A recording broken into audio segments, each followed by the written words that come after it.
సేపటికి ఒక చల్లని పవనం తనని తాకిన అనుభూతికి కన్నీళ్లను కంట్రోల్ చేసుకున్న యశిక కళ్ళు తుడుచుకుని చూసేసరికి తన కళ్ళ ముందు నల్లని షూ కనబడి తల పైకెత్తిన తనకి కనుబొమ్మలు ముడిచి చూటిగా చూస్తూ కనిపించాడు ఆదిత్య. టక్కున లేచి నిల్చోబోతున్న తను గమనించలేదు చెట్టు కొమ్మ తగులుతుందని. కేర్ఫుల్ అంటూ యశి తలకి కొమ్మ తగలకుండా చెయ్యి అడ్డు పెట్టాడు. ఆ ప్రాసెస్లో అతని ఛాతీకి అతి దగ్గరగా వచ్చేసింది తను. ఎర్రని కలువలు కొలనులయ్యాయి. అతనికి దగ్గరగా వచ్చేసిందని గమనించి పక్కకి జరిగిన యశిక తన కన్నీరు అతనికి కనబడటం ఇష్టం లేక కనుపాపల మధ్య అదిమేస్తూ మీరు ఇక్కడ అని అడిగింది. పార్కుకి అవతల రోడ్డు పక్కన ఉన్న ఎత్తైన బిల్డింగ్ చూపించి అదే నా కంపెనీ ఆఫీస్ అన్నాడు చెయ్యి చూపించి. ఆదిత్య కంపెనీ మీటింగ్లో ఉండగా దూరంగా ఉన్న పార్కులో బెంచ్ మీద కూర్చొని మోకాలలో మోహం దాచుకున్న యశికాని చూస్తూనే అతని కళ్ళు చిన్నవి అయ్యాయి. అక్కడ ఉన్నది యశి అని గుర్తుపట్టడానికి అతనికి పెద్ద సమయం ఏమీ పట్టలేదు. మీటింగ్ మధ్యలో వదిలేసి వచ్చేశాడు. ఇప్పుడు చెప్పు నువ్వేంటి ఇక్కడ అని అడిగాడు. అతను తనని చూసి వచ్చాడని గ్రహించి టెంపుల్కి వచ్చాను, ఫ్రెండ్ ఒకరు కనబడితే మాట్లాడుతూ ఇక్కడ ఉన్నాను అని నోటికి వచ్చింది చెప్పింది. నీ ఫ్రెండ్ ఎక్కడ, ఎవరు అని అడిగేసరికి వెళ్ళిపోయారు ఇంతకు మునుపే అంది. ఆమె చూపులు నేలకి ఉన్నాయి. ఓకే లెట్స్ గో అన్నాడు ముందుకు నడుస్తూ. ఎక్కడికి అతని వెనకే పరుగులాంటి నడకతో అంది. చెప్తే కానీ రావా? కాదు ఇవాళ నాకు ఆఫ్ కదా, ఇంటికి వెళ్తాను. మొన్నటి డీల్ బ్యాలెన్స్ ఉంది నీతో ఫినిష్ చేయించడానికి. సార్ ప్లీజ్ జోక్ చేయకండి. కార్ ఎక్కమన్నట్టు తీక్షణంగా ఉన్న అతని కళ్ళు చూస్తూ మారు మాట్లాడకుండా ఫ్రంట్ సీట్లో ఎక్కి చుట్టూ చూసింది. ఎప్పుడూ అతని అంటి పెట్టుకుని ఉండే శివ కానీ సెక్యూరిటీ కార్లు కానీ లేవు. కార్ స్టార్ట్ చేస్తున్న అతన్ని చూసి మీరు ఒక్కరే ఇలా పబ్లిక్గా తిరుగుతున్నారు వితౌట్ సెక్యూరిటీ అని అంది. నన్ను నేను కాపాడుకోలేనంత అసమర్థుల్లా కనబడుతున్నానా సూటిగా ప్రశ్నించాడు. కాదు నా ఉద్దేశం అది కాదు, మీకు ఏదైనా థ్రెట్ ఉంటుందని నసిగింది. అతని పెదవుల్లో చిన్న చిరునవ్వు మెలసి మాయమైంది. ప్లీజ్ ఇప్పుడు just shut your mouth base టోన్తో అనడంతో కామ్గా అయ్యింది. కానీ ఇంతకు ముందు తను బాధపడి గుండె బరువైన సంఘటన ఆదిత్య రాకతో మర్చిపోయానని గమనించలేదు.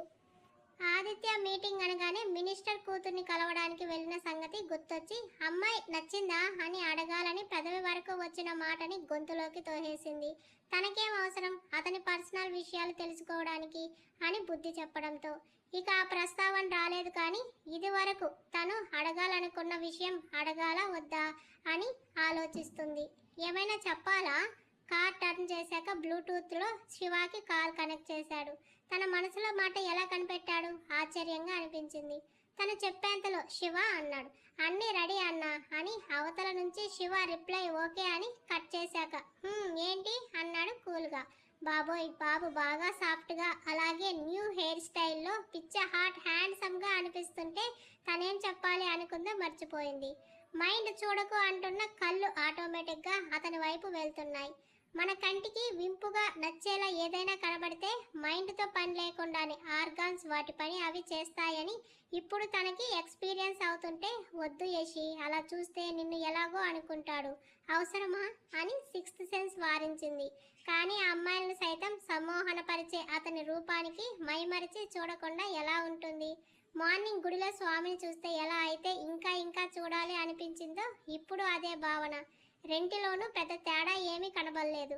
తన పోలికకి తనకే నవ్వు వచ్చింది. చెప్పాలని సైలెంట్ అవుతావు ఏంటని అడిగాడు. వెంటనే తేరుకుని నాకు ప్యాలెస్లో ఉండాలని లేదు, ఇంకెక్కడైనా జాబ్ మార్చగలరా అని అతనికి కోపం రాకుండా చాలా నెమ్మదిగా చిన్నగా అడిగింది. ఎందుకు ఉండాలని లేదని అడిగాడు తన వైపు చూడకుండానే. మీరు ఇచ్చే జీతానికి సరిపడ్డ పని ఏం లేదక్కడ. మేడం నాకు ఏ పని చెప్పడం లేదు, అలా ఊరికే వచ్చి పోవాలంటే నాకు అని నసుగుతుంటే కార్ ఆపి నువ్వు వచ్చాక మా మమ్మీ ఒక్కసారి అయినా హాస్పిటల్కి వెళ్ళిందా అడిగాడు సూటిగా.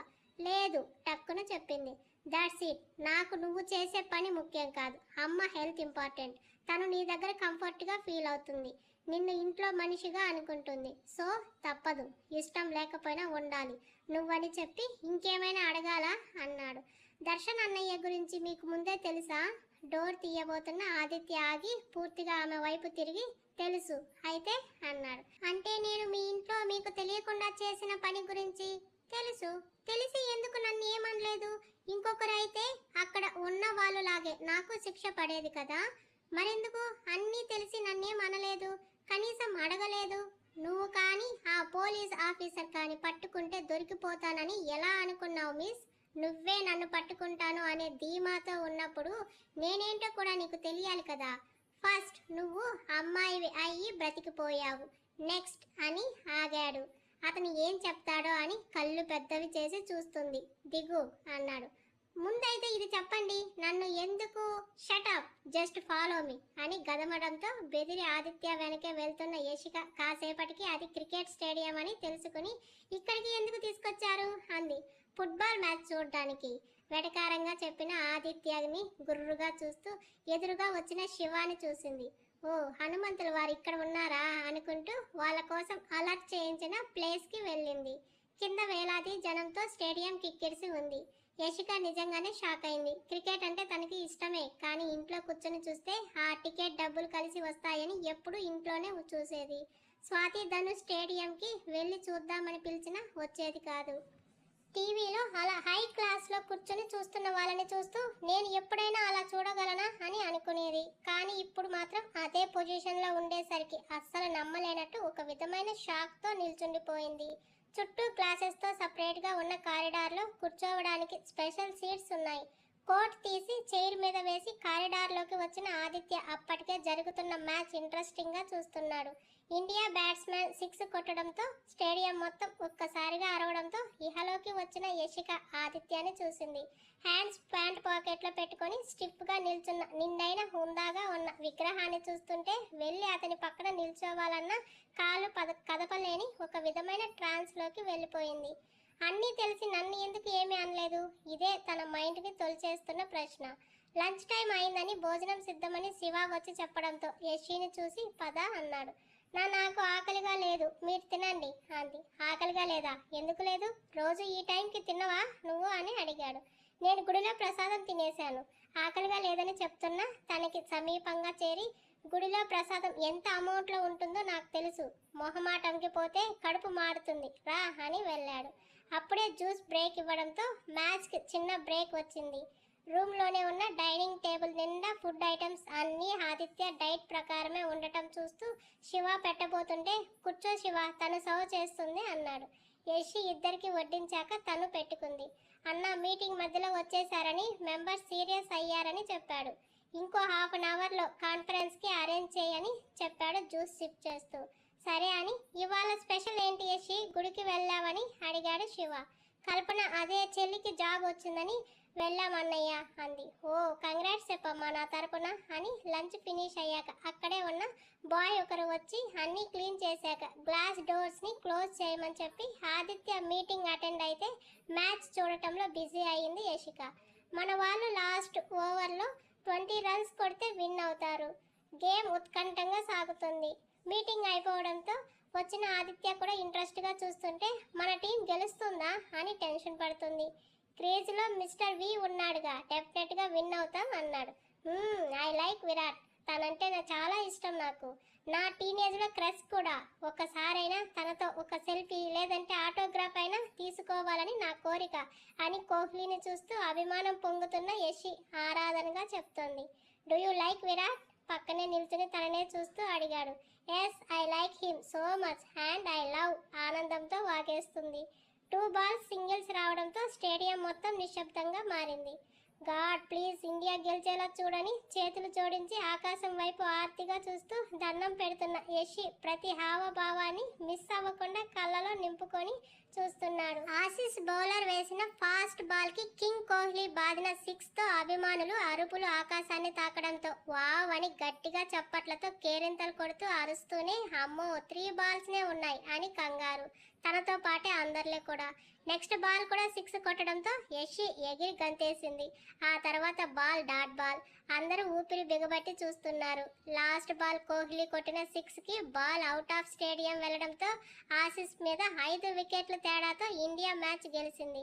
మనం గెలిచామని క్రేజీగా అరుస్తూ India own the match Hare అని ఆనందం పట్టలేక తన సెలబ్రేషన్స్ ఎలా చేసుకోవాలో తెలియక పక్కనే క్లాప్స్ కొడుతున్న ఆది చేయి పట్టుకొని మనం విన్ అయ్యాం ఆది అని హక్ చేసుకుంది.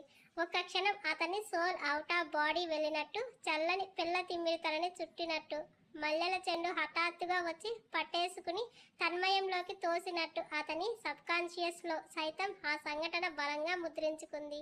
2 నిమిషాలు తను ఏం చేస్తుందో మర్చిపోయిన యషి రాక్ బాడీ టచ్ని ఫీల్ అవుతూ తలెత్తి చూసేసరికి అదే గంభీరమైన మోహంతో ఎదురుగా చూస్తున్న ఆదిత్య ఫేస్ కనబడి చప్పున దూరం జరిగింది. ఆమె జరుగుతూనే ఆదిత్య లోనికి వెళ్ళిపోతే తల పట్టుకుని కుర్చీలో కూలబడి యషి ఏం చేశావే అని తనని తానే తిట్టుకుంది. 15 గంటకు వచ్చిన శివ యషి పద వెళ్దాం అన్నాడు. సార్ ఎక్కడన్నా అని అడిగింది. అతని ఫేస్ చేయాలంటేనే ఎంబార్జింగ్గా అనిపిస్తుంటే కింద ఉన్నారు రండని తీసుకెళ్లాడు. లోపల నుంచి వచ్చిన ఒక అతను శివ పక్కనే ఉన్న యషిని చూసి రండి మేడం అన్నాడు. ఎవరు ఎక్కడికి అడుగుతుంటే వెళ్ళు యషి మనకి తెలిసిన వాళ్ళే వెళ్ళు నీకే తెలుస్తుంది అని తనని పంపి అక్కడే ఉన్నాడు శివ. బెదురుగానే లోనికి వచ్చిన యషి కింద డ్రెస్సింగ్ రూమ్ సైడ్ ఉన్న ప్లేస్లో నిలబడింది. అప్పుడే అటుగా వస్తున్న కోహ్లీని చూసి ఆనందంతో ఉబ్బి తబ్బిబ్బైపోయింది. అయ్యో బుక్ లేదు ఎలా అని తర్జన భర్జన పడుతుంటే ఇందాక వచ్చిన కుర్రాడే బుక్ పెన్ ఇచ్చాడు. థ్యాంక్స్ అని చెప్పి తన ముందు నుంచే వెళ్ళబోతున్న కింగ్ని చూసి విరాట్జీ ఆటోగ్రాఫ్ ప్లీజ్ అని రిక్వెస్టింగ్ చేస్తుంటే చూసిన అతను వచ్చి ఆటోగ్రాఫ్ ఇచ్చాడు. వెనకే ఉన్న కుర్రాడు ఆ దృశ్యాన్ని ఫోన్లో బంధించాడు. శివ చూపించిన పిక్ చూస్తున్న యషి తన కళ్ళను తనే నమ్మలేకపోయింది. తన చేతుల్లో ఉన్న పేపర్ మీద కోహ్లీ ఆటోగ్రాఫ్ చూస్తూ ఇంకా నమ్మకమే కలగని తనకి ఆ పిక్ మరింత ఆనందాన్ని ఇచ్చింది. ఆ బ్యూటిఫుల్ మూమెంట్ని లైఫ్ టైం మిగిలిపోయేలాగా అపురూపంగా చూస్తున్న యషిక థ్యాంక్ యూ శివ అన్న మీరే కనుక తీసుకెళ్ళకపోయి ఉంటే ఈ మూమెంట్ని మిస్ అయ్యేది. థ్యాంక్ యూ సో మచ్ అంది హార్ట్ఫుల్గా. నేనేం చేయలేదు అన్న చేశారు. ఆ కుర్రాడు మనకు తెలిసిన వాళ్ళే అని చెప్పి పదమ్మ ఇంటి దగ్గర డ్రాప్ చేస్తాను అన్నాడు. సార్ ఎక్కడ వెళ్ళిపోయారా కానీ తనకింత సంతోషాన్ని ప్రసాదించిన వ్యక్తి చెప్పా పెట్టకుండా వెళ్ళిపోయాడని తెలిసి కొంచెం బాధగా అనిపించింది. ఇంటికి చేరుకున్న యషి ఆ రోజు ఉదయం వరకు జరిగిన సంఘటనలని తన మైండ్లో లేనట్టుగానే మర్చిపోయింది. సాయంత్రం గడిపిన కొన్ని గంటలే ఎంతో ప్రీసియస్గా అనిపించాయి. థ్యాంక్ యూ ఆదిత్య గారు థ్యాంక్ యూ సో మచ్ మీ వల్ల ఈరోజు నేను ఇంత ఆనందంగా ఉన్నాను అనుకుంది. అప్పటికే టైం 8 అవుతుంది. ఎక్కడికి వెళ్ళావు యషి ఫోన్ చేస్తే మళ్ళీ మాట్లాడతా అన్నారు వాళ్ళ అమ్మగారు. ఫ్రెండ్ కనిపిస్తే క్రికెట్ మ్యాచ్కు వెళ్ళానని చెప్పి భోజనం చేశాక నిద్రకు ఉపక్రమిస్తుంటే డల్గా కనపడింది కల్పన వచ్చాక తను కల్పన ఒక రూమ్లో, గిరిజమ్మ ఇందిరా గారు ఇంకో రూమ్లో పడుకుంటున్నారు. ఏమైంది కల్పన ఆ బుక్ భద్రపరుస్తూ అడిగింది. అదేంటి యషి మార్నింగ్ అంత జరిగితే మర్చిపోయావా నువ్వు అనడంతో ఏం జరిగిందని గుర్తు చేసుకున్న తను ఇక వదిలేయి కల్పన అలాంటి వాళ్ళని మనం మార్చలేం. వాళ్ళ అమ్మ అలాంటిది అని తెలిసి కూడా ధనుష్ నాతో ఫ్రెండ్షిప్ చేశాడు అంటే అది వాడి క్యారెక్టర్ని చూపిస్తుంది. ఫ్రెండ్ ఎక్కడ ఉన్నా ఎలా ఉన్నా ఫ్రెండ్.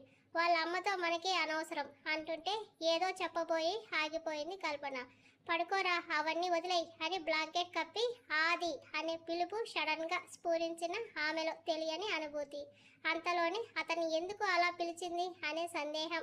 ఆ రోజు ప్రశాంతంగా పడుకుంది. మధ్యరాత్రికి చిన్నగా మూలుగులు వినపడుతుంటే మెలకు వచ్చిన యషిక పక్కన చూస్తే కల్పన లేదు. లేచి లైట్ వేసి చుట్టూ చూసింది. కల్పన అని బెడ్ దిగిన ఆమెకి కింద పొట్ట పట్టుకుని గిలగిల్లాడుతున్న చెల్లిని చూడగానే ప్రాణం పోయినట్టు అనిపించి కల్పన ఏమైందే అని కంగారుగా తనని పట్టుకొని ఒడిలోకి తీసుకొని బుగ్గలు తడుతుంది. అక్క కడుపులో నొప్పిగా ఉంది, పేగులు మెలేసి లాగినంత నొప్పి అని ఏడుస్తుంది. ఎప్పటి నుంచి వస్తుందని వాటర్ తాగించి మెడిసిన్ కోసం చూస్తుంది. గంట నుంచి వస్తుంది అమ్మ అని నొప్పికి తట్టుకోలేక గట్టిగా అరిచింది. యషి గుండె జారినంత పనైంది. ఏం చేయాలో తోచలేదు. తనని ఎలాగోలా మంచం మీద పడుకోబెట్టి వాళ్ళ అమ్మగారి దగ్గరికి వెళ్ళి తలుపు కొట్టింది. మంచి నిద్రలో ఉన్న ఆవిడ మేల్కొని తలుపు తీసి యషిని చూసి ఏమైందమ్మా అన్నారు తన కంగారు చూసి భయపడుతూ. అమ్మ కల్పనకి సడన్గా కడుపులో నొప్పి వచ్చి ఏడుస్తుంది. పెయిన్ ఎక్కువగా ఉన్నట్టు ఉంది మా అంది. అయ్యో అని గాబరాగా వెళ్ళింది. అప్పటికే లేచిన గిరిజమ్మ కూడా వెళ్ళి చూసేసరికి నొప్పి అంటూ మెలకులు తిరుగుతుంది కల్పన. అయ్యో అమ్మ ఇది 24 గంటల కడుపు నొప్పిలా ఉంది, లేదంటే పిల్ల అంత బాధపడదు అంది ఆమె. ఏంటంటే మీరనేది? అవును యషి అలాగే ఉంది. మనం ఇంటి వైద్యాలు చేసి సమయం వృధా చేయడం అనవసరం. హాస్పిటల్కి తీసుకెళ్లడమే మంచిది. అమ్మ నాకు అదే మంచిది అనిపిస్తుంది అని వెంటనే ఫోన్ తీసుకుని క్యాబ్ కోసం చూసింది. లక్కీగా వెంటనే బుక్ అవ్వడంతో మనీ వ్యాలెట్ కూడా తీసుకుని గిరిజమ్మకి డోర్ లాక్ చేయమని చెప్పి తల్లి సాయంతో కల్పనని చెరో వైపు పట్టుకొని బయటకు తీసుకువచ్చింది. డోర్స్ వేసుకుని గిరిజమ్మ కూడా వాళ్ళతో పాటే లిఫ్ట్లో కిందకి వెళ్ళేసరికి క్యాబ్ రానే వచ్చింది.